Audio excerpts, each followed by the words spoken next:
waiting for her son's first hockey card, was not impressed. She wrote a letter to O-Pee-Chee expressing her disappointment in the rookie card not being the right one, and they sent her back an 8x10 with a nice letter of apology for the oversight. Of course, Mom wasn't the only one back home who noticed that things weren't quite right on McLean's rookie cardboard. His friends immediately noticed that an imposter had made it onto their buddy Paul's first ever hockey card, and they offered their condolences in the way only true friends could. They all get a big laugh out of it, that they got the wrong guy. Of course, after Mom's letter, O-Pee-Chee never made the same mistake again. Northern Nova Scotia's hockey hero went on to have many more hockey cards. All of them showed off McLean and his trademark mustache. McLean still has all his cards that were produced over the years. It's kind of like putting a stamp on an accomplishment. It's not like a great big award, but it's like an award. You can say that you have a hockey card. You know, my brothers don't have one. My buddies don't have one. So it was kind of the start of a seal of approval, so to speak, that you made it to the National Hockey League, and you're having an opportunity to play hockey for a living. And you should really appreciate the fact that you're good enough to have that opportunity. That's the way I looked at it. So all these years later, is that card with Larry Hopkins on the front with Paul McLean's name and stats on the back really a McLean rookie card? All the hockey card checklists say it is, but what does the man himself think? I think the rookie card is the first card. That's the first year I was in the league.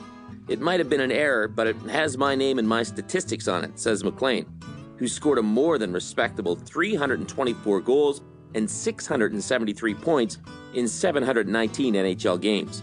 For me, it was a bit of a disappointment, but I figured there was going to be another one coming out, so it wasn't a big deal. And I figured somebody, someday, would write a book and talk to me about it. Turns out the man whose hockey card career started with an error is right on. Terry Crisp, 1975-76 O-Pee-Chee, number 337. There's something odd about Terry Crisp's 1975-76 O-Pee-Chee. He looks so tall. And what happened to his trademark curls? I, for one, did not know the man the hockey world calls Crispy was skilled enough to shoot both right and left-handed. He's entering Gordie Howe territory now. A lifelong left-handed shooter, Crisp is suddenly bearing down on the front of this card, ready to unleash the puck from the right side.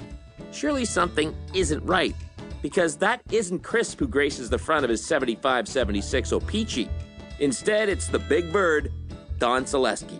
It's easy to see why the error was made. Saleski was 6'2", 187 pounds and a right winger. He shot right-handed and had long, flowing locks. Crisp was a 5'10", 170-pound center. He scored his 67 career NHL goals while shooting left-handed. Anybody could get them mixed up. It's as easy as writing something sarcastic. As soon as Crisp picks up the phone and the word card is mentioned, he begins to howl. He knows exactly what we're going to talk about. Oh, Saleski, says Crisp. The one with Don Saleski's picture. Yep, the Saleski. Crisp has no idea how the error occurred and no explanation for it either.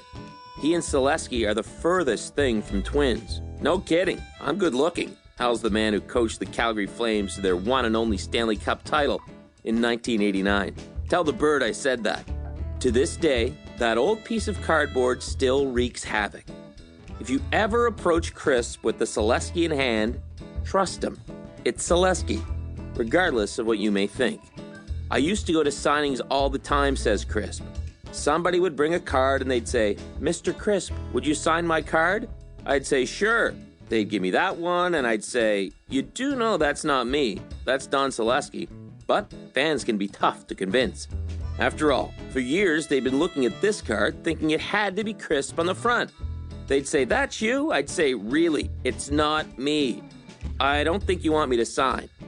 Due to the confusion, Crisp was often left to feel the wrath of his fans. Or were they Saleski's fans? The name Terry Crisp was on the card, so they had to be Terry Crisp fans, not Saleski's fans.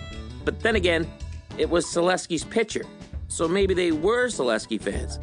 You can see how these interactions could get confusing, and sometimes a tad heated. But eventually, Crisp would give in. He would scribble his signature on his card that really wasn't even his. They'd get mad at me, Crisp says of his fans, in dire need of his signature on the Saleski. So when Crisp signed it, he always gave a warning. I'll sign your card, but I want you to know That's done.